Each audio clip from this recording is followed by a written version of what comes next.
Intro ist durch, da bin ich wieder. Ja, herzlich willkommen zu einem weiteren Review. Heute schauen wir uns mal dieses gute Stück hier an. Eine Beretta APX aus dem Hause Umarex bzw. KWA als Gas Blowback. Absolut genial. Wer jetzt denkt, gab es das nicht schon mal vor einer ganzen langen Weile, vor vielen Jahren von KWA und Umarex? Stimmt. Das Ganze damals als CO2, aber mit so einem Stummelmagazin. Jetzt haben wir eine Variante, ich würde mal sagen, so wie eine Gas Blowback aussehen muss, mit einem vollwertigen Magazin und mit allen Markings und allem Schnicki-Schnacki. Das schauen wir uns aber später an. Wir sind ganz am Anfang. Zunächst erstmal einen herzlichen Dank an die Firma Umarex, dass sie mir hier die APX für das Review zur Verfügung gestellt haben. Kostenpunkt knapp 200 € oder um genau zu sagen 199,98 €. Ersatzmagazin kostet knapp 50 oder 49,98 €. Die APX könnt ihr in 3 verschiedenen Farben erwerben. Einmal hier, so wie ich es habe, in schwarz-grün oder in schwarz-tan oder halt komplett schwarz. So, fangen wir erstmal mit dem Lieferumfang an. Ja, klar, die Beretta APX ist mit dabei und das Schöne, die APX ist hier RDO, das heißt Red Dot Optic Ready. Wir haben hier eine Möglichkeit, Red Dot Optiken zu montieren. Und das Schöne, und jetzt kommen wir zu den Lieferumfang, Umarex hat hier auch alle nötigen Montageplatten mit im Lieferumfang dabei. Und zwar 3 Stück. Einmal für Dr. Optiken, Trijicon Optiken und Seymour Optiken. Ihr könnt also Real Steel Red Dots anbringen, beziehungsweise auch welche aus dem Airsoft-Markt. Da müsst ihr euch aber ja schlau machen oder beziehungsweise ausprobieren, welche von diesen 3 Platten hier funktionieren. Ich werde das Ganze nachher auch mal für euch machen, hier mit einem RDS 8 von Umarex. Und ja, ihr werdet sehen, geht ziemlich leicht. So, also die 3 Montageplatten sind mit dabei. Dann gibt es dann auch das passende Werkzeug, um es zu montieren. Eine bebilderte Anleitung und dazu nochmal ja, den Sicherheitshinweis, so wie wir das von Umarex kennen. Bevor wir hier mit der Airsoft-Variante von der Beretta APX weitermachen, denke ich mal, ist genau der richtige Zeitpunkt, dass ich euch noch ein paar Real Steel Facts mit auf den Weg gebe. Denn ich denke, ich bin mir eigentlich auch sicher, viele kennen die Beretta APX eigentlich überhaupt nicht. Führt so ein kleines Schattendasein, ist aber eine absolut geniale Pistole. Entstanden ist sie damals ja durch eine Ausschreibung vom US-Militär. Die wollten nämlich ihre damalige Dienstpistole ändern. Und jetzt denke ich mal, kommt die Beretta hier in den Bildschirm, die ihr alle kennt. Die Beretta M9. So sieht sie aus. Beim US-Militär, letzter Status war die M9A3. Noch altes Hammer-System, Double Action, Kaliber 9 mm, sehr zuverlässig, aber das US-Militär wollte jetzt was Modernes haben. Die Ausschreibung lief damals unter der Bezeichnung Modular Handguard System Competition. Das US-Militär wollte eine Striker-Fired Pistole haben, die sich sehr schnell auseinandernehmen lässt, also feldmäßig zerlegen, schnell reparieren, wenige Austauschteile und natürlich sollte sie auch sehr zuverlässig sein und auch modular aufbaufähig. Wie gesagt, die APX hatte nicht gewonnen. Gewonnen hatte die Sig Sauer mit ihrer P320, die jetzt beim US-Militär unter der Bezeichnung M17 bzw. in der kompakten Variante M18 ja, im Dienst steht. Ich halte mal beide heran. Beide funktionieren nach dem Striker-Fire-System. Das heißt, kein Hammer schlägt mehr auf einen Schlagbolzen, sondern hier wird beim Repetiervorgang der Schlagbolzen ein Stück nach hinten gespannt und hier der Abzugsweg bzw. das Abzugsgewicht löst dann den Schlagbolzen aus, nachdem er danach noch ein Stück nach hinten gewandert ist. Das hatte damals ja Heckler & Koch mit der VP70 erfunden. Glock hat das Ganze dann verfeinert und ja, hat sich dann auch dementsprechend durchgesetzt. Also nicht nur SICK, nicht nur Beretta, Heckler und Koch und wie sie alle heißen, nutzen jetzt das Striker Fire System. Ja, das Besondere an dem Modular Handguard System ist, dass hier das Griffstück hier kein waffenrelevantes Bauteil ist, sondern nur noch ja eine Hülle, die die Abzugseinheit hält. Die Abzugseinheit ist hier ein ganzer Käfig, der sich so aus dem Griffstück herausnehmen lässt. Und von daher hat dieser Käfig auch eine Seriennummer bekommen, die man hier bei der M17 zum Beispiel hier sehen kann. Da gibt es einen kleinen Ausschnitt hier am Griffstück. Hier, da sehen wir die Seriennummer. Das gleiche hat hier die Beretta APX auch. Auf der anderen Seite, auch hier ist das Griffstück nicht waffenrelevant, sondern nur ein Bauteil, was sich austauschen lässt. Seriennummer befindet sich hier auch am Abzugskäfig. Das Ganze zeige ich euch dann, wenn wir hier die Beretta mal auseinandernehmen. Das hat KWA bzw. Umarex auch absolut perfekt umgesetzt. Ja, die APX hatte verloren. Achso, APX, da hatte ich glaube ich noch gar nicht erzählt. APX heißt Advanced Pistol X, steht für Exchange, halt für die Möglichkeit, dass man das hier modular verändern kann. Ja, also APX hatte verloren, war aber dennoch in den Tests absolut zuverlässig. Man hat in den Tests 45.000 Schuss durch diese Pistolen gejagt und hat gesehen, ja, geht da was kaputt, und die APX hat wirklich gehalten. Von daher gab es nicht den großen Auftrag für das US-Militär, aber andere Behörden haben einen Vertrag mit Beretta abgeschlossen und haben die APX in ihr Programm aufgenommen. Viel später gab es die APX dann auch für den Zivilmarkt. Sie hat das Kaliber 9 mm bzw. 40 Smith & Wesson. Gibt es in verschiedenen Varianten hier, so wie ich sie jetzt hier als Airsoft-Variante habe, RDO, Red Dot Optic Ready. Das heißt, ihr könnt euch hier Red Dots aufmachen, gerne in verschiedenen Farbkombinationen und so weiter. Wenn euch die Waffe interessiert, ja, dann googelt einfach mal danach. Gibt es noch wahrscheinlich ein paar spannende Informationen für euch. Ich denke mal, das reicht jetzt auch für den Real Steel Part. Jetzt schauen wir uns mal die Airsoft-Variante an und ja, schauen wir uns erstmal die Verarbeitungsqualität an. Gehen wir ein bisschen näher ran, dann könnt ihr euch die APX etwas genauer anschauen im Detail. Ja, KWA-typisch wieder absolut perfekt gefertigt. Die können sowohl mit Kunststoffen umgehen als auch mit Metall.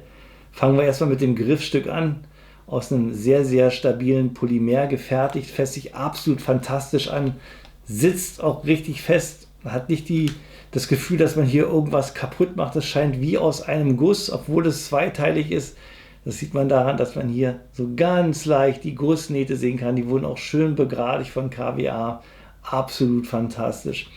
Der Schlitten hier aus Aluminium sitzt auch fast spielfrei am Griffstück, hat minimal Spiel, kann man sich nicht beschweren. Visierung vorne und hinten sitzt absolut fest. Auch hier der Abzug ohne Hakeln, richtig sauber. Ich mache mal ein bisschen Dry Fire.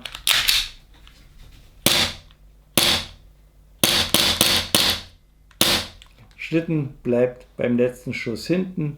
Der Magazinlöseknopf ist schön stramm, sodass man, wenn man dagegen kommt, aus Versehen das Magazin nicht rausflutscht. Wenn ich drauf drücke, flutscht das Magazin auch absolut sauber aus dem Griffstück heraus. Also hier hat auf jeden Fall KWA eine schöne Arbeit hinterlassen. Kommen wir nun zu meinem Lieblingsthema, Markings. Ja, und da lässt sich die APX hier von Beretta nicht lumpen, beziehungsweise Umarex lässt sich nicht lumpen. Die haben ja die Beretta-Lizenzen inne. Das heißt, hier die APX kommt hier auch mit allen Markings, so wie auch bei der Real Steel, obwohl das ist gelogen. Alle sind es nicht, ein paar fehlen, ein paar sind anders. Ich denke mal, wir gehen ein bisschen näher ran und dann zeige ich euch das. Oberhalb am Schlitten hier bei der vorderen Visierung sehen wir die Kennzeichnung APX. Schauen wir uns die rechte Seite vom Schlitten etwas genauer an. Zunächst erstmal die Patronenkammer. Hier fehlt die Kaliberangabe und die Seriennummer. Und auch hier am Schlitten fehlt auch nochmal die Seriennummer. Das hat KWA bzw. Umarex weggelassen. Was Umarex aber übernommen hat, hier am Griffstück vorne sehen wir einmal das APX-Logo und hier auch nochmal tief gepresst Read Manual Before Use.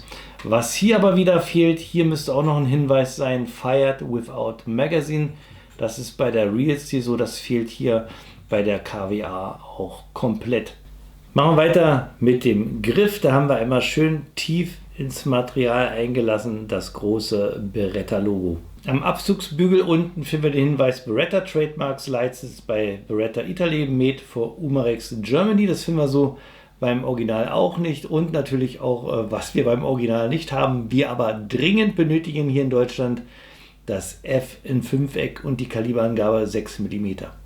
Schauen wir uns auch nochmal die andere Seite an. Da haben wir hier am Griffstück nochmal das APX-Logo und dann schön sauber am Schlitten tief eingelassen den Beretta-Schriftzug Gardone. Was hier noch fehlt, ist Made in Italy. Das ist beim Original so der Fall. Das fehlt hier bei der Airsoft-Variante. Was wir aber wieder schön haben, wir haben hier dieses Sichtfenster, wo wir den Blick auf die interne Seriennummer haben, hier von der Abzugsgruppe. Das hat KWA bzw. Umarex auch gemacht, aber hier haben wir eine Umarex interne fortlaufende Seriennummer. Dann haben wir natürlich am Griffstück hier auch nochmal das Beretta-Logo und ich zeige euch nochmal den Magazinboden. Da haben wir auch nochmal schön tief das Beretta-Logo eingestanzt. Weiter geht's mit den technischen Details. Heute Beretta APX aus dem Hause KWA bzw. Umarex. Haben wir hier eine Gesamtlänge von 190 mm, Lauflänge 92 mm, Gewicht 767 Gramm, Kaliber 6 mm, Magazinkapazität 22 Schuss, System Gas Blowback haben wir eine angegebene Energie von 0,9 Joule bzw.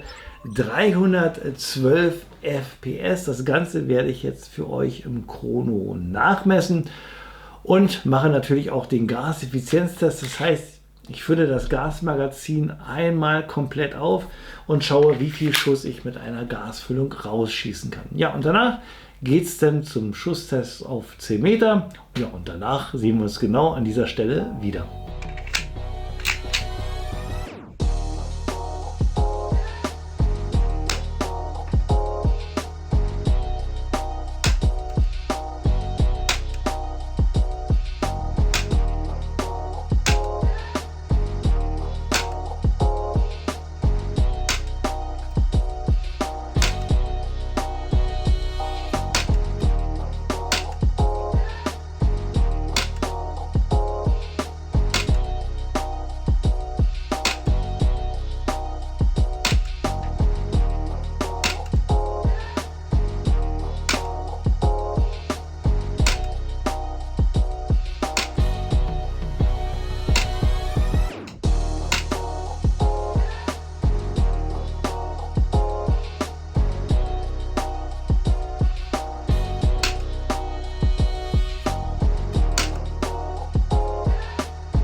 Das war der Chrono-Schusstest und Gaseffizienztest. Lasst uns noch mal ein bisschen über den Gaseffizienztest reden.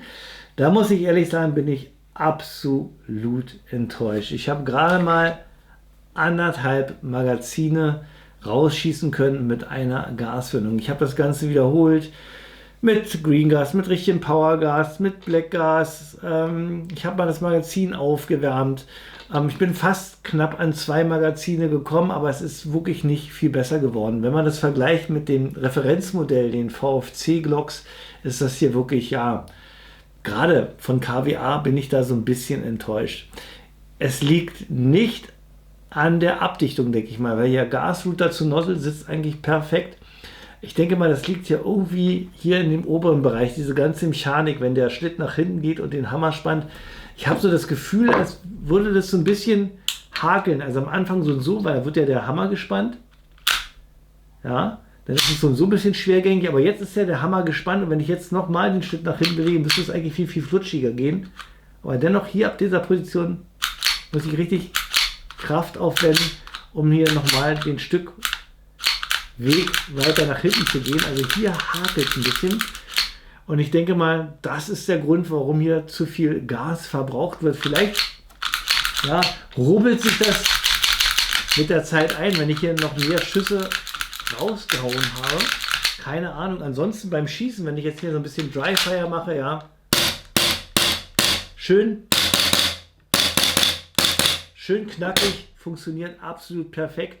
Beim Schießen merkt man nicht, dass da irgendwas hakelt, aber wenn man es halt ganz leise macht, ja, dann merkt man, hier hakelt es irgendwo. Kann ich das nochmal? Guck mal jetzt hier, da habe ich es geschafft, dass es so ein bisschen stehen bleibt. Also hier gibt es so eine Position, da, jetzt habe ich es, da, wo der Schlitten stehen bleibt und das, denke mal, hier muss man sich das mal etwas genauer anschauen. So, das soweit erstmal dazu. Jetzt machen wir weiter. Jetzt gehen wir in die Details und Funktionen und ich zeige euch die APX von vorne bis nach hinten. Gucken wir uns den vorderen Bereich mal etwas genauer an. Genauso wie bei der Real Steel ist hier der Schlitten vorne etwas abgeschrägt, sodass der Außenlauf hervorlugt. Im Inneren von dem Außenlauf sehen wir hier kein Nachempfinden von Drall und Zügen, sondern hier haben wir intern ein Gewinde angebracht. Das ist natürlich für diejenigen, die gerne Tracer oder Muzzle Flash Generatoren anbringen, absolut perfekt. Da kann man nämlich jetzt hier, ich mache es mal ohne Probleme, sich jetzt hier einen Tracer notieren und dann hat man noch mal ein bisschen mehr extra Spaß beim Airsoft-Spiel. Gucken wir uns die Visierung an. Die vordere und die hintere Visierung ist starr und besteht aus Metall. Die vordere könnt ihr aber ein bisschen justieren, wenn ihr wollt. Könnt ihr hier die Madenschraube lösen und die vordere Visierung etwas nach links oder rechts verstellen. Ansonsten haben wir eine traditionelle 3-Punkt-Visierung, wo ihr das Ziel relativ schnell erfassen könnt. Das Tolle: die APX verfügt über RDO, Red Dot Optic Ready. Das heißt, wir haben hier so eine Platte, die könnt ihr hier die 2 Schrauben lösen, die Platte abnehmen. Und dann ist im Lieferumfang, sind 3 Adapterplatten dabei. Einmal diese hier, die 1er, die ist für Doktor-Visiere, dann die 2 für Trichigon-Visiere und die dritte hier für Seymour-Visiere. Da passen natürlich die Real Steel Visiere, aber auch natürlich die, die es im Airsoft-Markt gibt. Ich habe jetzt hier mal von der Umarex hier das RDS8. Ich denke mal, das montieren wir mal als Beispiel jetzt ran.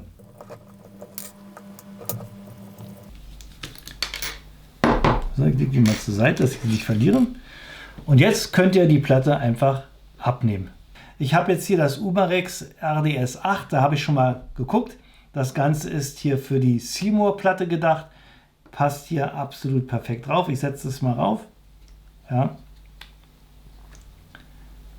Hält absolut perfekt. Ja, und ich würde sagen, das schrauben wir jetzt mal an die APX.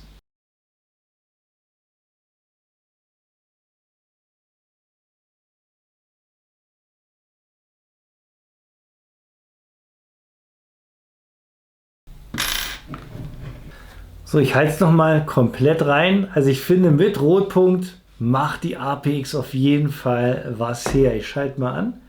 Ja, und jetzt könnt ihr natürlich richtig schnell euer Ziel erfassen. Absolut fantastisch. Und ich finde auch fantastisch, dass Umarex hier auch die 3 typischen Montageplatten mit im Lieferumfang hat. Da braucht ihr nicht viel groß rumsuchen, habt alles am Start und müsst einfach nur euer Lieblingsrotpunkt hier drauf machen. So, das soweit zum Montieren. Machen wir nun weiter mit den Details. Und da sind wir auch schon bei den Bedienelementen angekommen. Die Beretta APX ist für Links- wie auch für Rechtshänder konzipiert. Das heißt, alles kann sowohl von Links- oder Rechtshändern ohne Probleme verwendet werden. Ja, fangen wir zunächst erstmal mit dem Schlittenfanghebel an. Der befindet sich hier auf der linken Seite und auf der rechten Seite. Der ist dafür da, ich simuliere das mal, dass nach dem letzten Schuss, wenn der Schlitten nach hinten gekommen ist, er hier mit dem Knopfdruck hier wieder nach vorne schnellt. Ich zeige es euch auch nochmal auf der anderen Seite. Funktioniert tadellos. Weiter geht's mit dem Magazinlöseknopf. Der befindet sich zurzeit hier nur auf der linken Seite. Wenn ich hier drauf drücke, ja, geht das Magazin raus. Auf der rechten Seite fehlt hier dieser Knopf, aber das Schöne ist, Beretta hat das so genial umgesetzt und KWA hat das so genial nachgebaut, dass wir den Magazinlöseknopf hier ohne Probleme ganz schnell auf die andere Seite bringen können und das zeige ich euch jetzt. Zunächst entfernt ihr erstmal das Magazin, wenn noch nicht passiert. Dann schauen wir uns mal den Magazinlöseknopf etwas genauer an. Wie ihr sehen könnt, haben wir hier so eine ganz kleine Öffnung. Jetzt bräuchte der ja, eine Büroklammer oder einen ganz dünnen Sechskantschlüssel. Den setzt ihr genau in der Öffnung an und jetzt drückt ihr einmal durch noch, weil ich drehe mal die Airsoft auf eine andere Seite, damit ihr das sehen könnt. Wenn ich jetzt drücke, so, ich hoffe, könnt ihr sehen, drücke ich hier diesen Entriegelungsknopf raus. Den entferne ich jetzt mal. Wichtig ist, dass er auf der Rückseite immer noch Kontakt auf den Magazinlöseknopf hat, denn der steht unter Spannung. Jetzt kann ich hier das Teil auch abnehmen, drehe ich wieder um. Jetzt nehme ich hier den Sechskantschlüssel raus und jetzt kann ich den Magazinlöseknopf entfernen. Und ihr seht, hier kommt mir schon eine Feder entgegen. Die brauche ich jetzt, um das Ganze auf die andere Seite zu packen. Jetzt drehe ich die Airsoft wieder um, lege die Feder hier wieder rein. Nimm jetzt den Magazinlöseknopf, setze den hier ein, drücke ihn runter, bis er in Position ist. Jetzt halte ich wieder den Finger drauf, drehe die Airsoft wieder um, setze jetzt das Gegenstück drauf. So, und jetzt nehme ich mir hier diese Arretierungsstück, drücke das hier rein. So, und nimm mal ein bisschen was Dickeres, drücke das einmal durch. So, und jetzt ist der Magazinlöseknopf gewechselt auf der rechten Seite. Ich lege mein Magazin ein, ja, drücke drauf, funktioniert tadellos. Gucken wir uns das Abzugsverhalten an. Erstmal zum Abzug, der besteht aus Kunststoff und hat, ja, wie die Striker-Fire-Systeme hier, einmal so ein Sicherungszüngel in der Mitte, was dafür sorgt, dass der Abzug nicht aus Versehen auslöst. Ich spanne einmal durch. So, und dann machen wir mal ein bisschen Dry Fire. Also zunächst erstmal die Abzugszunge reindrücken, dann den Abzug nach hinten. Wir haben ungefähr 3 mm Abzugsweg. Dann haben wir den Druckpunkt. Drücken, drücken, drücken, drücken. Schuss löst, Resetpunkt. Auch so 3 mm absolut hörbar. Und das Tolle, hier hakelt überhaupt nichts. Also vom Gefühl her arbeitet hier dieser Abzug sauberer als bei den VFC-Glocks. Die VFC-Glocks arbeiten auch super, aber erst nach ein paar Schüssen. Da muss ich das erstmal hier alles einrubbeln. Und hier bei der KWA funktioniert das einfach gleich ohne große Probleme. Dann haben wir von außen alles durch. Oh, ich bin ja auf dem Linkshänder-Modus.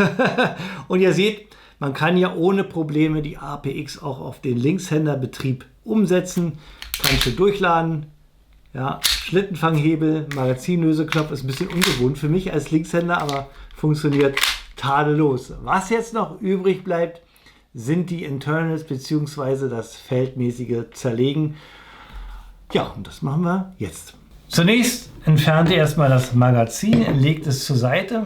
Dann habt ihr hier auf der linken Seite den Zerlegehebel. Den müssen wir in die untere Position bringen. Um das zu machen, müsst ihr die Airsoft einmal umdrehen. Da habt ihr hier diesen kleinen Knopf. Den drückt ihr jetzt ein Stückchen rein, ja, bis er plan mit dem Griffstück ist. Dadurch wird jetzt hier der Zerlegehebel auf der linken Seite freigegeben. Den drückt ihr jetzt einfach nach unten. So. Und dann einmal Schlitten nach hinten und nach vorne und dann könnt ihr den Schlitten ganz einfach abziehen. So sieht das aus. So, und nehmen wir das Ganze hier auch noch auseinander. Dann haben wir hier die Federführungsstange. Bisschen reindrücken, abziehen, zur Seite legen. Dann Outer Barrel nach vorne schieben, nach oben ankippen und zur Seite rausnehmen. Dann haben wir hier auch den Schlitten entfernt. So, weiter geht's. Jetzt hatte ich euch ja gesagt, haben wir hier das Modular Handguard System. Das heißt, wir können hier die ganze Abzugseinheit ohne Probleme rausnehmen. Hier gibt es jetzt einen kleinen Unterschied zur Original Beretta. Fangen wir aber erstmal mit dem an, was identisch ist. Jetzt könnt ihr hier einfach den Zerlegehebel rausziehen, ein bisschen ziehen. So, dann habt ihr den draußen. Jetzt habt ihr den oberen Teil hier schon locker. Um jetzt den hinteren Teil zu öffnen, gibt es jetzt hier einen Unterschied. Bei der Original müsst ihr hier den Bolzen durchdrücken. Das ist hier nur angedeutet, das ist so ein Fake-Bolzen. Und wenn ihr den rausgedrückt habt, gibt es hier nochmal so einen Pin zum Reindrücken, um das Griffstück rauszunehmen. Das hat KWA anders gelöst. Warum, weiß ich nicht. Hier müsst ihr jetzt einfach nur einen 2,5er Sechskantschlüssel ansetzen und hier diese kleine Schraube lösen. Das mache ich mal. Lege ich zur Seite. So. Und jetzt ist die Abzugseinheit frei und die könnt ihr jetzt ganz normal wie beim Original rausschieben.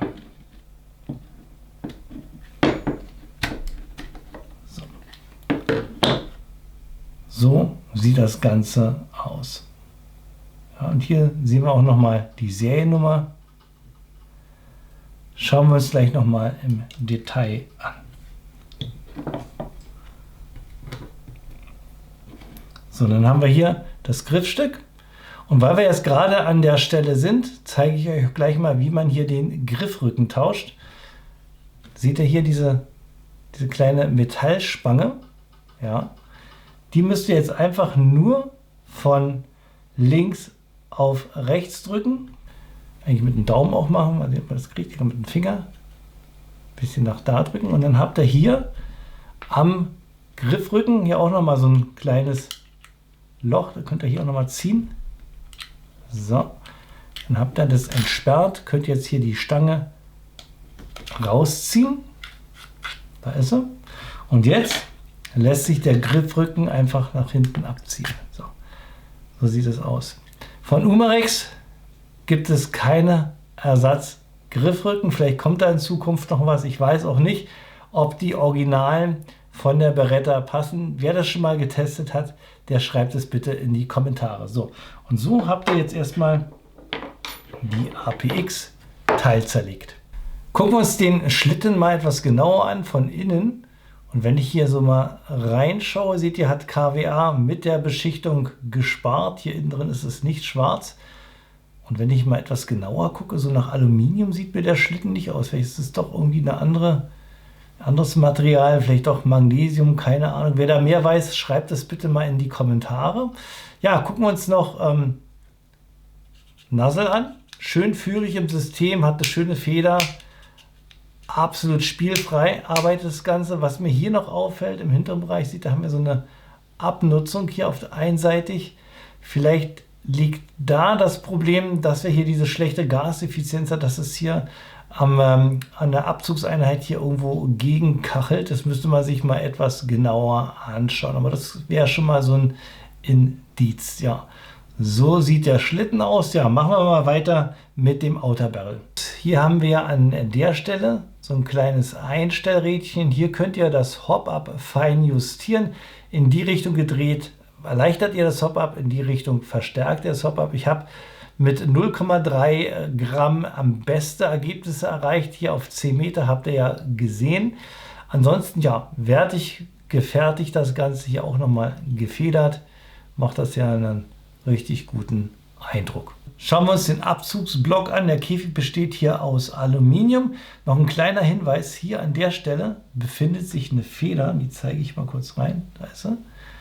Die springt sehr leicht raus, wenn ihr hier die Abzugsgruppe rausnimmt. Also immer einen Finger hier an der Stelle draufhalten beim Rausziehen, damit ihr die nicht verliert. Ja, wie gesagt, Abzugskäfig besteht aus Aluminium, Schlittenfang aus Stahl, Abzugsstange aus Stahl, Sierhammer, alles aus Stahl. Macht es hier einen sehr wertigen Eindruck. Und hier können wir auch nochmal die Seriennummer etwas genauer sehen. Wie ihr sehen könnt, haben wir hier das Jahr, 23, also Herstellungsjahr 2023 und ich habe die Seriennummer hier 332. Und da sind wir mit dem Review fast durch. Was noch fehlt, ihr wisst Bescheid, die Pro und Kontras. Die dürfen natürlich bei der Beretta APX hier nicht fehlen. Ich fange mal ganz oben an, da kommt ja, ihr wisst immer, das, was mich am meisten begeistert. Und mich begeistert, dass KWA bzw. Umarex der Beretta APX nochmal eine Chance gegeben hat. Vor, ich weiß nicht, 6 oder 8 Jahren kam hier dieses Modell schon mal heraus mit CO2, aber mit so einem, ja, mit so einem kleinen Stummelmagazin. Das hat mich damals so überhaupt nicht angemacht. Und ich fand das mega schade und das hat jetzt KWA wieder gut gemacht, indem sie mal, ich würde sagen, mal eine vollwertige Gas Blowback auf den Markt gebracht haben. Und das verdient auf jeden Fall den ersten Platz bei den Pros. Zweiter Pro-Punkt, Verarbeitungsqualität, Passgenauigkeit. Die Airsoft ist ja wirklich top gefertigt, fässt sich absolut solide an. Ja, hier wackelt überhaupt nichts, hier klappert nichts. Richtig schön KWA-typisch umgesetzt, keine Gussnähte, also hier auf jeden Fall einen Pluspunkt. Nächster Pluspunkt ist, wir haben hier verschiedene Möglichkeiten. Ihr könnt euch das Modell hier in Schwarz, in Green, in Tan besorgen. Also ihr habt ja auch mehrere Möglichkeiten für euch das Beste herauszufischen. Nächster Pluspunkt, natürlich haben wir hier ein Lizenzprodukt. Hier sind alle Beretta APX Markings an Bord. Nicht ganz exakt, aber so, dass der Sammler absolut fasziniert ist und das muss auf jeden Fall mit als Pro-Punkt. Nächster Pro-Punkt, der Abzug. Der Abzug gefällt mir absolut gut. Der ist schön leichtgängig. Hier hakelt es nichts. Es ist alles perfekt verarbeitet. Wenn ich so denke, manche VFC-Glocks, die hakeln noch so ein bisschen. Die müssen sich so ein bisschen erst abnutzen, damit die schön flutschen. Und das ist bei der APX von KWA gleich out of the box. Schussverhalten, Kick und Feel auch absolut fantastisch. Hop-Up lässt sich schön justieren. 0,3 Gramm konnte ich perfekt hoppen und auch auf der Zielscheibe gut platzieren. Nächster Pluspunkt ist, wir haben hier Red Dot Open Ready System und das Geniale ist, bei Umarex ist im Lieferumfang auch gleich nicht nur eine Montageplatte, sondern gleich 3 Montageplatten mit dabei für alle gängigen Rotpunktvisiere. Ihr braucht also nichts suchen, sondern könnt gleich euer Lieblingsrotpunkt ranmachen. Ja, apropos ranmachen, wir haben hier, ja, man kann hier den Griffrücken tauschen. Finde ich ganz toll, dass KWA das nachempfunden hat. Ist aber halt schade, dass im Lieferumfang nicht noch 1 oder 2 andere Griffrücken mit dabei sind. Und da sind wir auch schon bei den Neutralpunkten. Hätte ich wirklich gerne gesehen. Nächster Neutralpunkt ist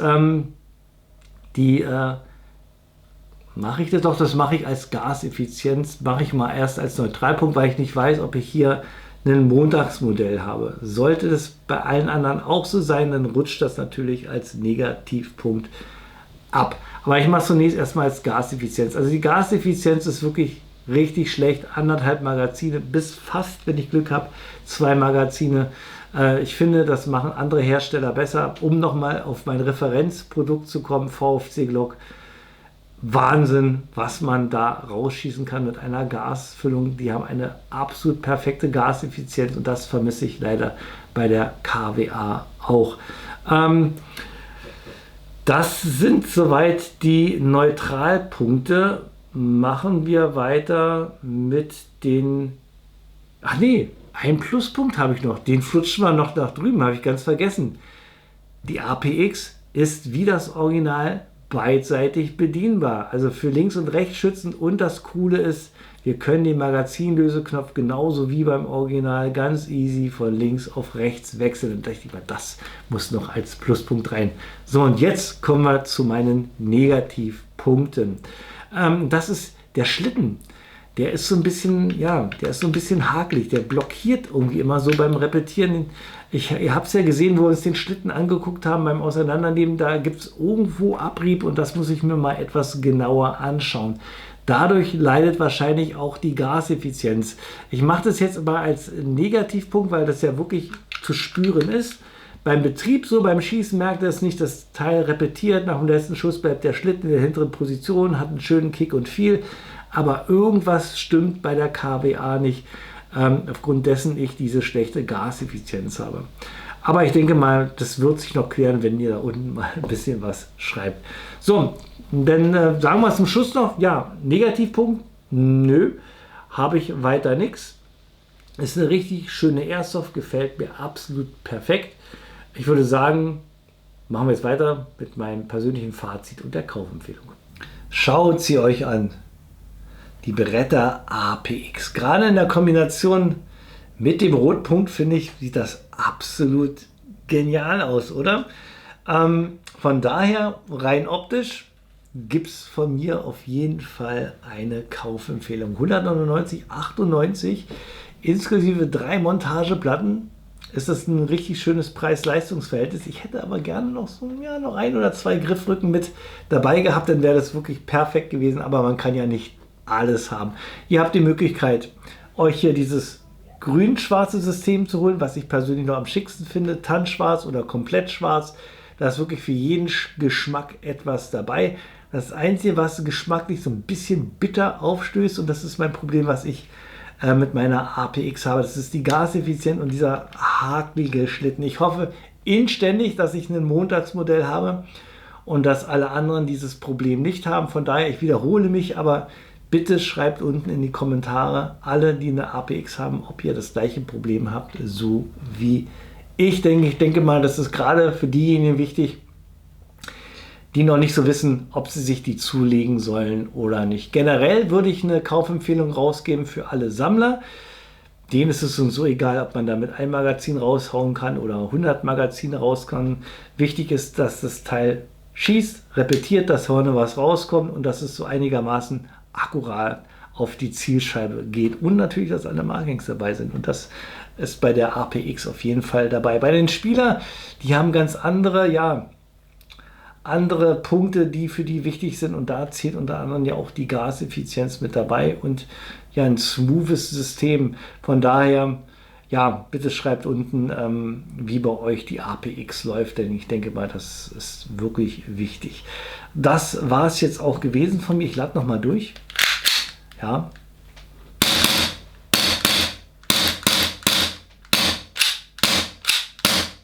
Funktioniert absolut tadellos. Ich möchte echt wissen, was das mit der Gaseffizienz ist. Das macht mich wuschig.